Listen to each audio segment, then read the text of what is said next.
তৌরত মিলতি প্রাক্কই পূর্বনাথ সঞ্চ রাধে। না, বৃন্দাবনে আনাটা আমার খুব ভুল হয়ে গেল। তাই না, ভুল হয়েছে না? এই যে এতক্ষণ নবদ্বীপ মাঝে ছিলাম, নবদ্বীপে আস্বাদন করেছিলাম, সবাইকে সুন্দর চুপ করে শুনেছি। যেমনি বৃন্দাবনে আসলাম মনে ভাবছে যে এতক্ষণ এটাতে তো অপেক্ষায় ছিলাম, এবার বাড়ি যাবে। কিচ্ছু করার নাই। বৃন্দাবনে আসলে সবার মনটা কেমন যেন উড়ুউড়ু করে যে কখন যে কীর্তনটা শেষ হবে। আরেকটুখানি বেশি সময় নেব না, গাইতে আমাদেরও কষ্ট হয়, বুঝেছি? জয়নিতা বলছে মায়েরা, এই যে পথ ঘাটে চলতে ফিরতে কখনো এখনো হয়েছে আপনাদের সাথে যে পথে ঘাটে গেছে এমন একটি মানুষকে দেখেছে, মানুষকে দেখে মনে হয়েছে একবারে যদি তাকে কাছে পেতাম, মনে হয়েছে আমাদের সেই মেয়েটি বা ছেলেটি এত সুন্দর দেখতে, কি মা এরকম মনে হয়েছে? পথে ঘাটে চলতে চলতে এমন অনেক মানুষ আছে যাদেরকে দেখে আমাদের চোখটা থমকে যাবে, আমার কি সুন্দর দেখতে। প্রথমে ভালো লাগা, তারপরে কেউ যদি এসে বলে জানিস লাইন মারা ঠিক আছে সুন্দর, তার গুণ অনেক ভালো, কেমন হয়েছে? কেমন হয়েছে জানি? এই যে এই ছেলেটা যখন দেখা দেখি করতে যায়, বুঝেছে, মানে ওর বিয়ের কথাবার্তা চলছে, এমন সময় কি হয়েছে দেখুন, বিয়ের কথাবার্তা চলছে, তো আমরা সবাই মিলে, এই যে আমাদের দলে যতগুলো ছিল সবাই মিলে আমরা বিয়ে দেখতে গিয়েছি, বুঝেছেন? তো আপনাদের দেখা দেখি হয় তো না?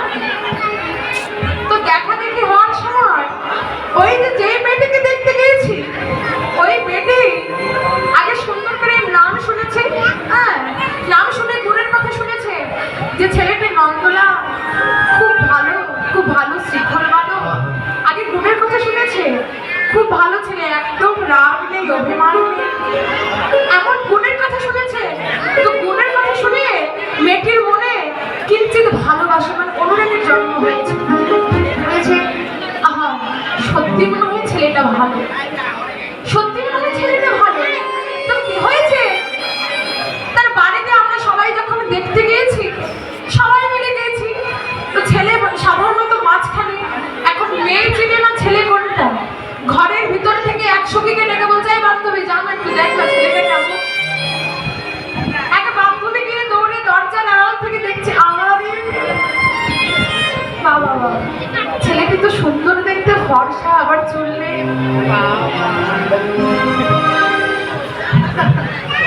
কি সুন্দর ফর্সা, আবার চুল একটু কম, ওই ন্যাড়া করেছিল তো চলবে। বান্ধবী গিয়ে যখন মেয়েটিকে গিয়ে বলছে জানিস ছেলেটি হ্যাপি সুন্দর দেখতে,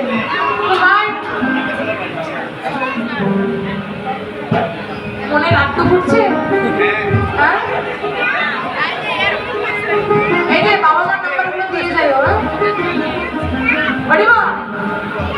ওই মেয়েটির মনে কি জানবে,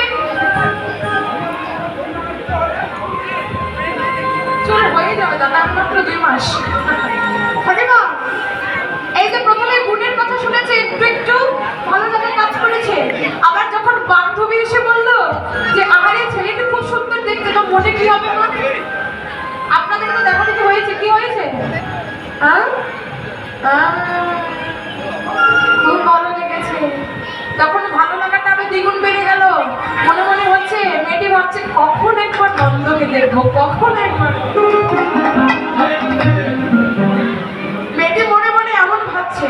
মাগো কি হলো, এই যে সব সখীরা যখন ভিতর থেকে যেখানে সবাইকে বসিয়েছে, ছেলেদেরকে বসিয়েছে, আমরা বসেছি, তো এমন করে বাড়ির যে কর্তা তিনি বলছেন মা, এই যে মা লাবণী একটু আসো তো। যখন মেয়েকে ডেকেছে, তো মেয়ের সখীগণ দিদিগণ মেয়েকে ডেকে সোফার মধ্যে বসিয়েছে, তো বসিয়েছে, মেয়েটি আর ছেলের দিকে তাকাতে পারছে না, কি মা? যখন দেখা দেখি হয় তখন কি মেয়ে কি সহজে ছেলের দিকে তাকাতে পারে? ইচ্ছা থাকলে উপায় নেই, মনে মনে প্রচুর ইচ্ছা ছেলেকে একবার দেখবে, কিন্তু তাকাতে পারে না। নিচু পড়ে আছে মাথা, সবার দিকে একটু একটু করে তাকাচ্ছে। এভাবে একটু একটু করে তাকাতে তাকাতে একবার হঠাৎ করে নন্দকে দেখে নিয়েছে। আরে বাবা! আর যখনই দেখে নিয়েছে, মেয়েটির মনে আরো সেই ভালো লাগাটা একদম হয়ে গেছে।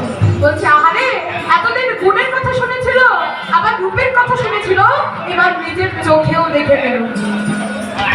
এই যে ভালো লাগা, বিয়ের 2 মাস, এই যে 2 মাসের মধ্যে কাছে পাওয়ার যে ইচ্ছা, আহা, কবে তাকে পাবো, কবে তাকে পাবো, এই যে একটা ইচ্ছা, এটাই হলো পূর্বরা।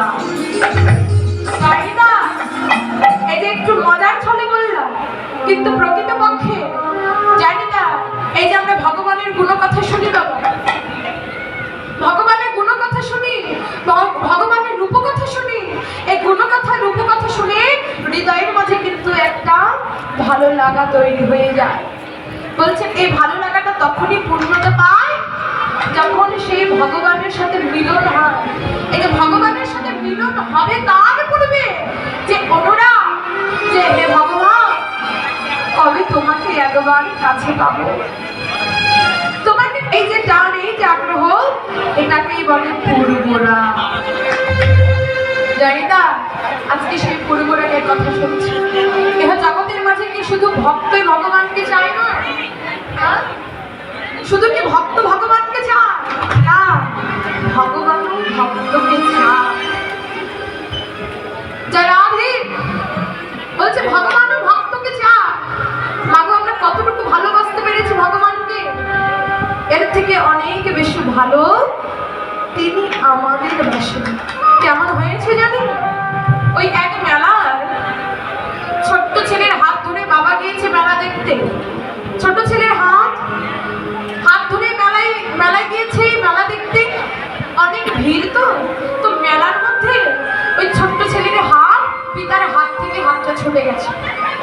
যখন হাত ছুটে গেছে, ছোট্ট ছেলেটি তার বাবাকে আর খুঁজে পাচ্ছে না, বাবা বাবা বলে কান্না করছে। অনেকক্ষণ ধরে খুঁজছে, কিন্তু তার বাবাকে পাচ্ছে না। যখন বাবা বাবা বলে কান্না করছে, এমন সময় এক বৃদ্ধ ব্যক্তি এসে বলছে, বাবা তুমি কাঁদছো কেন? বলছে, জানো, আমি আমার বাবার সাথে মেলা দেখতে এসেছিলাম, কিন্তু মেলা দেখতে এসে আমি আমার বাবাকে হারিয়ে ফেলেছি। বলছে, ও বাবা, এভাবে কেঁদে লাভ হবে না।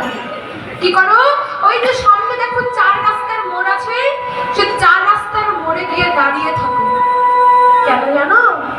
কারণ তুমি যেমন তোমার বাবাকে হারিয়ে এভাবে কাঁদছো, এভাবে খুঁজছো তাকে, তোমাকে তোমার পিতা তোমার বাবা হারিয়ে আরো অনেক বেশি জোরে খুঁজছে।